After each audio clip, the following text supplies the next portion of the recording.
Hey everybody, it's Meredith Miller with Inner Integration, and right now tonight I want to give you 5 ways to disarm a toxic person.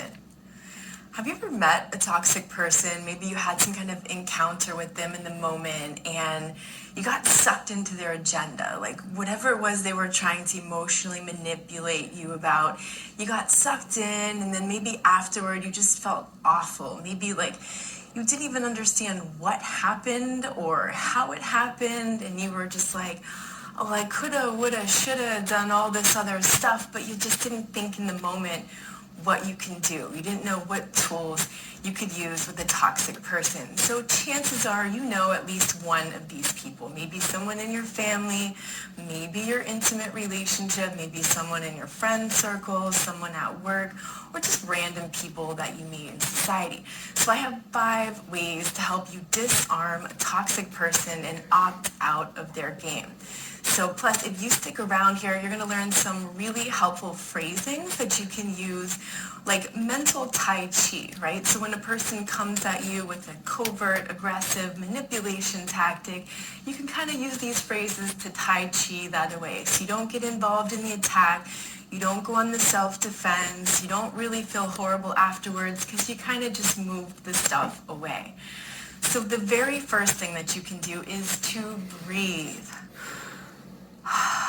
Take some deep breaths, right? You can always take 3 breaths before you respond to someone. When you start focusing on the breath, that makes you present. It brings you into the moment. You become like totally mindful and present in that moment. You start to notice new things. You start to notice maybe your heart's palpitating, maybe your hands are sweating. Maybe you notice how that person is triggering you emotionally. Maybe you're like, man, they hit on that shame thing. They just know how to imply you're not worthy, right? And you notice, man, that's the trigger every time, right? So you're catching on. The more you breathe, the more present you are, the more mindful you are of what's going on. Number 2 is set a new boundary and enforce it. That boundary might be as simple as saying no.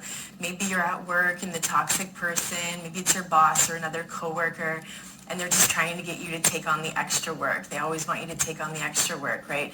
So you say, I'm sorry, I have a lot on my plate right now, and I simply don't have the bandwidth for it. We're going to need to delegate that to someone else. You know, you start saying no in some way. Maybe in your intimate relationship, you know, the person's always asking you to do something for them, like always, always, and you never get to pick you first. And so finally that night you stand up and you say, no, I'm not going to watch that series with you. I'm going to go do this thing for me. You set a boundary, you say no, and you enforce it. Make sure you enforce the boundary or the person is going to think you're not really serious about your boundaries, right? So number 3 is to observe. That means watch it like you're watching a movie. Like you're not you and you're not the other person. You've separated yourself from you and this other person. So it looks like something's happening with the feed. Hopefully it's okay. I don't do this very often. I'm going to get used to this. So when you're observing, right, you've now separated yourself. You're watching like a movie. You can see this person. You can depersonalize the abuse. You're not caught in the drama, because when you're caught in the drama, you're going to want to immediately emotionally react to what they're doing, and that's how they win. That's how they get you, is when they get you to emotionally react. Right? So you don't want to get upset and angry. You don't want to act really happy and positive either, because either emotional reaction, they're just going to hone in on that and somehow manipulate it. So when you're observing things, it becomes less emotional. You can detach, you can watch the movie, you can see things happening from a different perspective. It gives you more of a delayed response, and it gives you a lot more power in how you respond.